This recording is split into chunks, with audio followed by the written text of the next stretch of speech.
Hello नमस्ते जय माता दी सब गोटा के केहन छी अहाँ सब कोई नीक हैब से आशा करै छी।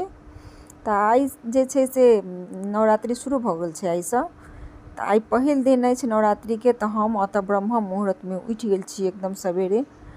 आ ओइके बाद ओतऽ झाड़ू लगेला के बाद में हम चारू तरफ पोछा भी लगेलहुँ। अतः हम नहा सोना के आबि गेल छी। आ पूजा करऽ से पहिने जे अपना सबके छै से मांग में सिन्दूर लगनाइ बहुत अनिवार्य रहै छै। तऽ हम ओतऽ सिन्दूर लगा कऽ ओइके बाद में जे पुरान चूड़ी छलै तऽ पुरान चूड़ी के हटा कऽ नया चूड़ी पहिरलहुँ। कियाकि आइ हम नवरात्रि के जे छै से हम 9 दिन व्रत में रहै छी।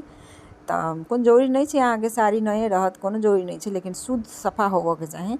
तऽ हम पियर साड़ी, आइ कलश स्थापन के दिन छै, शुरू दिन छै, तऽ हम ओतऽ पियर साड़ी पहिरलहुँ हँ। आ तऽ कल स्थापन के लेल जे छै से ओइमे पहिने गंगाजल दऽ कऽ ओइमे जल भरला के बाद में जे आम के पल्लव धऽ कऽ ओइमे नारियल के एकटा नारियल में लाल कपड़ा लपेट कऽ तखन कलश के ऊपर से राखि देलहुँ। ओइके बाद जे नियम से होइ छै पूजा पाठ केलहुँ।